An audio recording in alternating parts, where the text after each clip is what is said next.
Hello and welcome to Audiobook Connection, behind the scenes with the creative teams. I'm Becky Parker-Geist and I'm your host.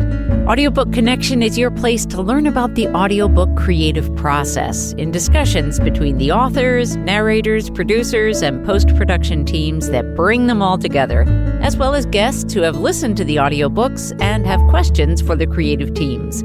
This podcast is sponsored by Pro Audio Voices, helping great stories come alive through audiobook production and marketing. Hi, I'm Becky Parker-Geist. I'm the host of the Audiobook Connection podcast, Behind the Scenes with the Creative Teams. I'm also president of Bay Area Independent Publishers Association and the CEO and founder of Pro Audio Voices and Amplify Audiobooks, providing audiobook and podcast production, distribution, and marketing. And today I have with me Mary Means, author of Something Worth Saving, a memoir of secrets, betrayals, resilience, and love. She is the award-winning founder of the Main Street Revitalization Project as well. And Mary, welcome. Thank you, Becky. It's great to be here. So your memoir, let's dive in. Your memoir obviously tells us a lot about you and your life growing up. I'm curious, when did you start writing? At what point were you feeling like inspired to write about your life? Well, I'm really pretty well known for the work I've done with Main Street Revitalization. All these 2,000 towns across the U.S. have been using what we developed many years ago to keep their downtowns alive. So the professional side of me is well known, and I have a following. But the undercurrent of that, of what was going on in my personal life, a number of friends kept saying to me, you really ought to do a book, a memoir, because there's stuff here that would really be helpful to a lot of people. So I started out at first writing a book about Main Street. And a friend who read it, the first manuscript, said, "This is really interesting, but I can't decide whether it's a narrative or a memoir because it's trying to be both. No wonder I'm having trouble with the voice. Okay, I'll make it a narrative, the whole Main Street story, and then I'll write a memoir."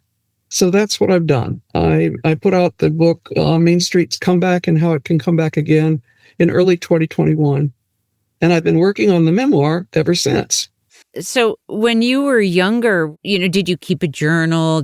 Were you interested in writing? Was that something that was, that started for you at a young age? Or was this really just grown out of your life experience and what you were trying to do to help others?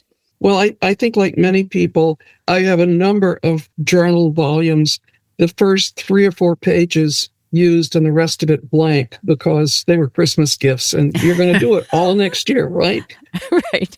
But yeah. I liked writing and I've always enjoyed it. And my professional life, I did a great deal of writing, reports for people, articles for magazines, things like that, grant proposals. So I was very comfortable with the narrative process, and I'm actually pretty good at narrative. Yeah. And so the Main Street's Comeback title and How It Came Back Again, is that really a narrative blueprint of how Main Streets can revitalize? Is it that kind of book? Yeah, it is. It's the story of how it got started and how it kind of unexpectedly spread from 3 original pilot towns to nearly 2,000 today, 40 years later. And it also, one of the reasons I was writing it was COVID was hitting all of our communities so heavily. It was something we'd never seen before. And people really needed to get a sense of we can recover from this. This is not the death of our town. And it came out pretty much in the middle of that, and I think really did help. Do you know, was it a very conscious effort to create a movement on your part, or did you find that it just emerged out of just such a desperate need that you were filling?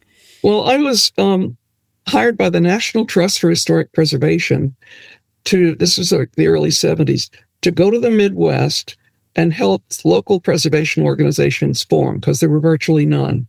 And as I traveled over this 10-state territory, I kept seeing recurring patterns.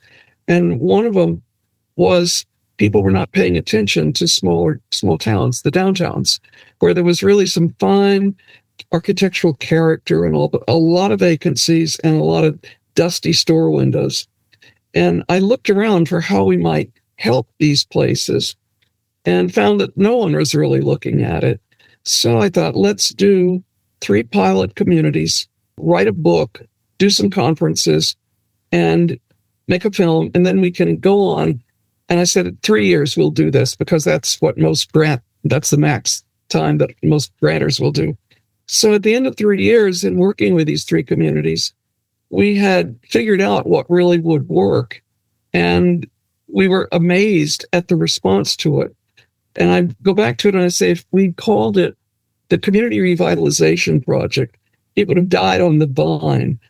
But we just called it what it was. All these towns, it was called Main Street, so we called it the Main Street Project.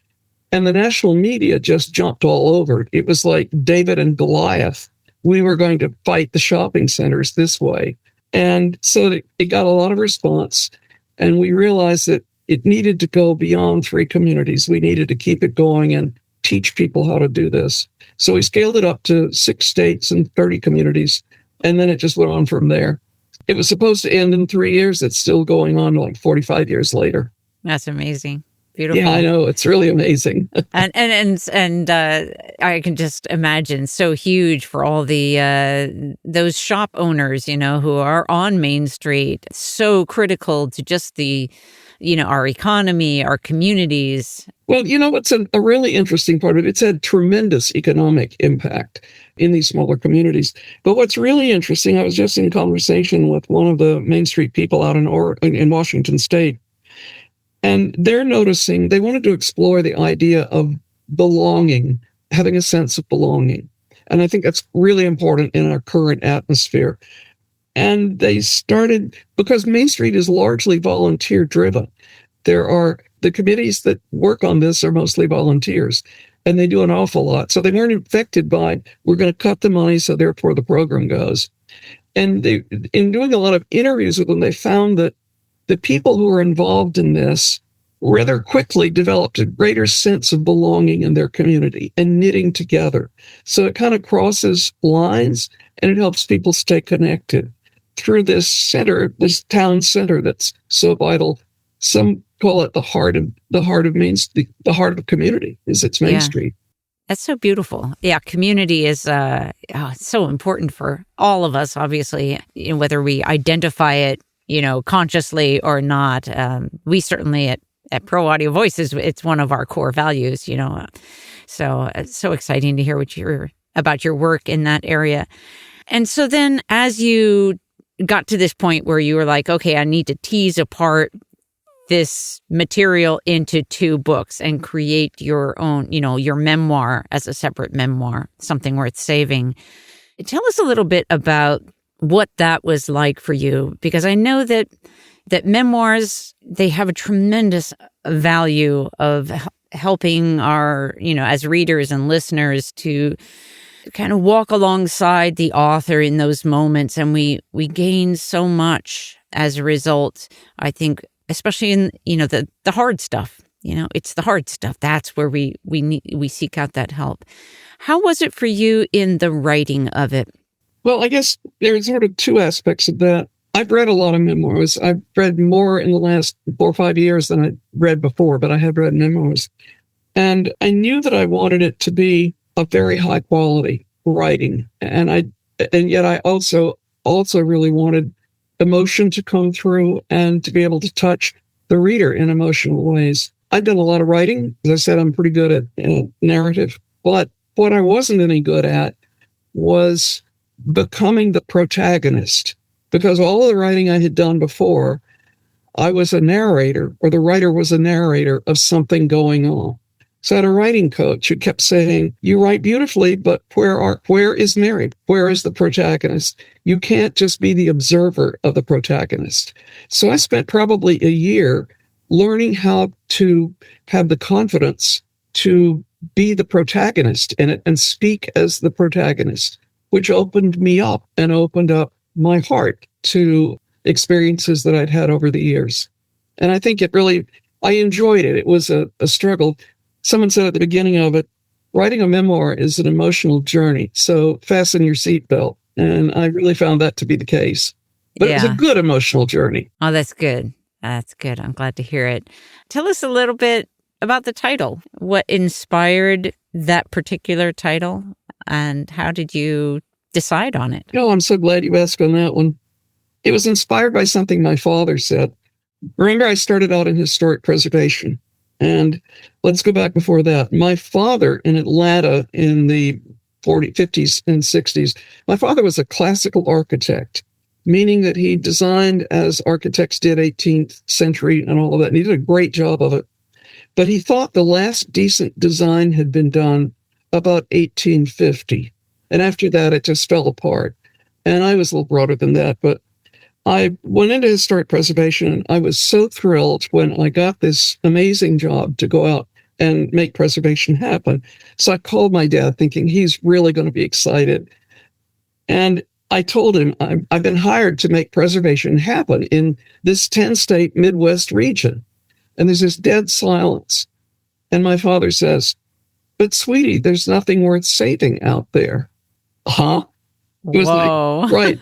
And it kind of took me aback for a second. And I thought, oh, yes, there is. I don't know how much time you've spent there, but yeah. So there's a certain amount of, I'm going to show him with it. So I thought it sort of makes the link between preservation and self, because the something worth saving was really myself. Yeah. Beautiful. And I know that in your book description, you talk about some of the themes that, that play out, such as embedded family traumas, career-ending betrayals, and failed relationships, as well as the personal cost of keeping secrets and staying in the closet. Were these issues or themes that you knew in advance you were going to address, or were these ones that emerged as you did the writing itself? I think they emerged. I was writing about all of these things, but I hadn't put the word to it that said this was a betrayal that knocked me off my pins. And I had to really take a year or so to get back the courage that I'd had before this happened. But it was sort of at the end, and I struggled probably more with the subtitle of the memoir than I did writing the book. Just how do you get it all in? Right. Yeah. Yeah. I think the title and the subtitle are excellent, though, because it really, and also I just have to say, the picture on the cover, I look at that picture and I just immediately draws me in, and I want to listen to that audiobook. Well, thanks so much. One thing I inherited from my mother is she invested a lot in photographs of us as little kids. After my sister, who was the third of it, came along, I think life got too busy to do a lot of photographs, but that is an early photograph of me, and I've always loved it. Yeah, it's great. It's great. That you responded that way. Yeah. Tell us a little bit more about why the issues that do emerge in your book, why these are important to you. The issues that emerge are really the mileposts, if you will, of navigating my life and learning to recover from, not realizing I was learning it, but recovering from setbacks that happen, I think, to all of us, and not letting it just be the end or paint myself into a corner. And as I was struggling with this, I realized that I wanted to be able to write with deep emotion and honesty and write from the gut instead of from the head. And that was a little bit of a struggle to be able to do that. And I think it was looking back on it, it's like, wow, when I look at this, there really are aspects of my life that, as my friend said, a lot of people could really benefit from knowing what was going on inside you. At the same time, the things that you were known for were taking place. And I realized as I got further into it that my story is not just mine alone. There are virtually nearly all professionals have to have a certain professional demeanor in their interaction with clients, with the public, whatever. No matter if their child is ill, if their mother just died, it doesn't matter. You kind of can't let it show. And I found that my life had been one that kind of kept this professional aura and very little of what was going on inside came out to other people. So I was known for the Main Street thing, and I got a lot of kudos for it. But what wasn't known was what was going on inside. Yeah. When you talk about the writing from your gut, that sounds very much like that shift that you talked about earlier with the writing in the persona of, putting yourself in as the protagonist, that is that related shift that had to happen. Yeah. Well, an old boss of mine, just as I was beginning to write, sent me his memoir. And I read at least the parts of it that pertain to when I was in it, right? Mm-hmm. But it was so much. And then I did this, and then I met that famous person, and then I went here, and I had this great adventure. And there was nothing going on about what was really going on in his life. And I just said, that is not what I'm going to spend time doing. I've really got to get out there. And someone asked me not long ago, how did you have the courage to do this? And I said, I'm 80 years old. I don't have anything to lose at this point. I can be as vulnerable as I want to. What's going to happen? Yeah. But I don't think that courage would have happened at a younger point in my life. Mm-hmm. Yeah. No, I totally understand that. Yeah, that allowing yourself that vulnerability and opening yourself up. And this is one of the things that for me as an actor, is both a great gift as well as one of the hardest things about, the work is when you open yourself up, great things are able to, to be present. And it can be scary. And yes, you make yourself vulnerable, but it's such a gift to the rest of the world when we do that. The person who said this is an emotional journey to do this was absolutely right. But one of the benefits from it was I've had a lot of therapy. I've lived a long life. I was able to connect dots that hadn't existed. I mean, they were so separated in my life that I hadn't made any connection that said, oh, that's probably why I reacted this way 40 years later. This was going on. And it was an incredible experience for me to do it for myself in that regard. And I think one of the other reasons I wanted to write from the heart is I think a lot of us go through emotional barbed wire and everything in our lives, and we react in certain ways. And we don't realize at the time, at least I didn't, how much that reaction is rooted in things that happened in childhood or in teen years. Yes, and that basically I was repeating a pattern that even with therapy, the pattern was still there. And that's a very important thing to be able to observe and I think share with others. Yeah. Excellent. Let's take a short pause and then we'll come back and have some questions for you about the audiobook process. What does it take to overcome deeply embedded family traumas, career-ending betrayals, and failed relationships? What is the personal cost of keeping secrets and staying in the closet? These are questions that Mary Means explores in her memoir as she navigates growing up as a young, closeted lesbian in Georgia during the 1960s and learning to love and be loved as an adult. Through the deaths of loved ones, the fear of discovery, and the budding of a legacy that would come to change lives across the nation, Something Worth Saving tells a story of resilience and self-discovery perfect for anyone who has ever struggled to maintain a flawless facade when inside they were crumbling. Mary Means is an award-winning leader, founder of the Main Street revitalization movement that has brought vitality back to countless town centers. Her candor and vulnerability permeate her remarkable story. Get your copy of Something Worth Saving, a memoir of secrets, betrayals, resilience, and love, in audio today at amplifyaudiobooks.com.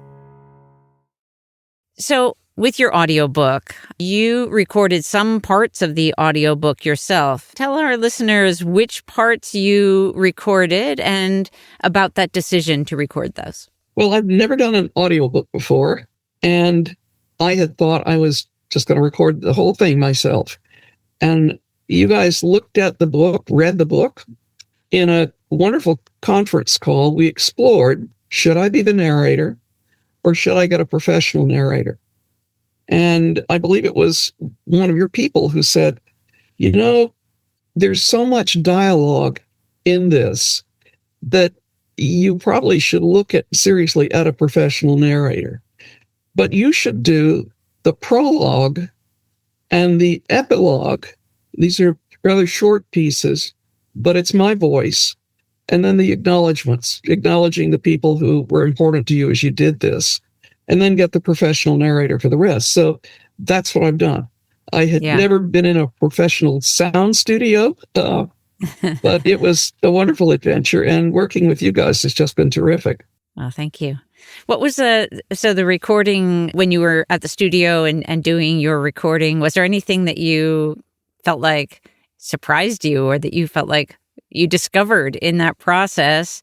Because, this is something many of our followers are authors, and they're exploring whether they're going to record their own audiobook, have a professional. There's a lot of different questions that they have. I love getting the feedback from someone who has been through that aspect. So, yeah, what was that like? Well, I really enjoyed it. It was like a new adventure. And the young guy who ran the audio studio, which is called Asparagus, is the name of the studio, was just really helpful and calmed any jitters I might have had doing it. Something that I found really interesting in the recording process is you guys had sent me audition tapes of about 15 professional narrators who had read and recorded a couple of minutes of my book. And I listened to all of them and chose an absolutely wonderful person to do this. And she recorded a sample, and then we met. And I listened to it a couple of times, and I realized that something was missing, and I wrote out for her, I think what's missing is there needs to be a slightly longer pause between sentences in a couple of places, because the following sentence is like a punchline. And if you just slide into it, it's not going to have anything like the impact. She was fantastic with, you are right. Let me redo this and see how you like the next version of this. So it's not like you give over control. You've got a lot of control, and people are very receptive to your observations. Yeah. And your narrator, Marie Hoffman, is excellent narrator. So that's exciting. Cool. Anything that stands out to you about the process that you've been through so far with the audiobook, about the process of getting it produced? Anything that jumps out at you? Well, I must say it's a lot easier than producing the printed version of it.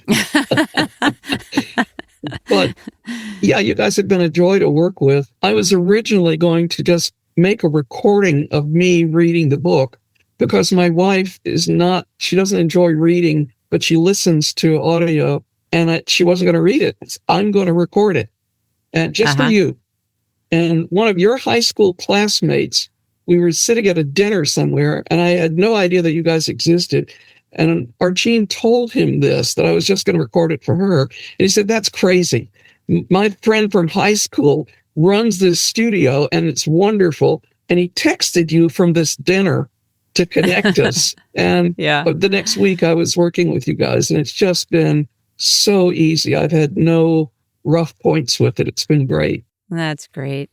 And so tell us a little bit about your aspiration moving forward with your book, your audiobook. Yeah, what would you love to have happen? I would love, my ideal reader, I guess.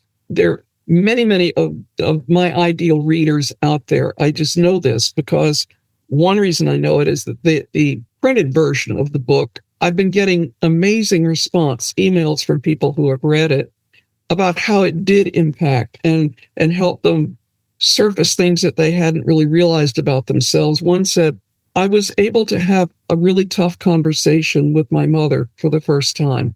Wow. That alone. Wow, that's big. So yeah, I want to reach anybody who has gone through the kind of passages in their life that I have emotionally, because I think it's reassuring to know you're not weird, or you're not alone, or there's not something wrong with you. This is a common response to trauma or abuse or whatever. So I'm really, my ideal reader is probably a woman in her 40s or 50s who kind of thinks, I don't know where it's going from here. I'm about to become an empty nester, but what am I going to do with the rest of my life? Or I've hit the glass ceiling or the styrofoam ceiling or whatever. And where do I go? And it seems to be resonating with the audience I wanted it to be. I never intended it to, be a New York Times bestseller. I just wanted to get in the hands of people who are going to find it helpful in their lives. Yeah, that's beautiful.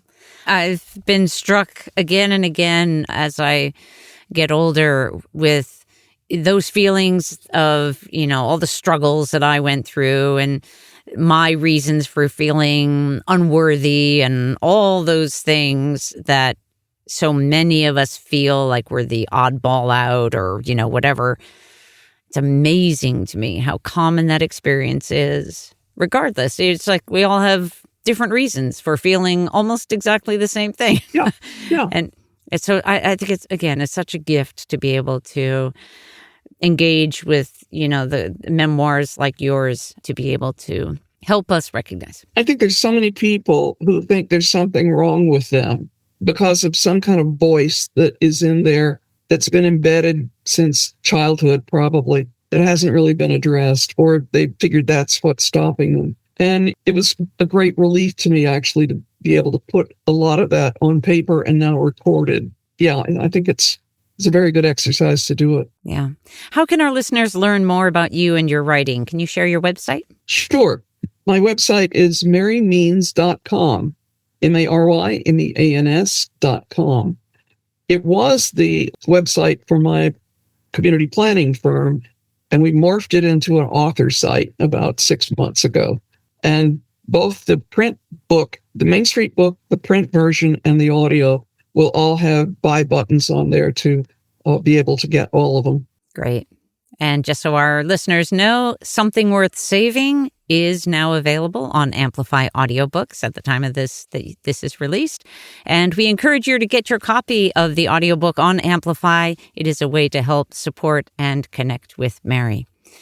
So, Mary Means, thank you so much for joining me today. Thank you, Becky. It's been a great pleasure. It's kind of the capstone of working with Pro Audio. Thanks for joining us for Audiobook Connection, behind the scenes with the creative teams. Please take a moment to subscribe at audiobookconnection.com. The podcast is sponsored by Pro Audio Voices, helping great stories come alive through audiobook production and marketing. Learn more at proaudiovoices.com. Again, thanks for being with us, and please join us next week.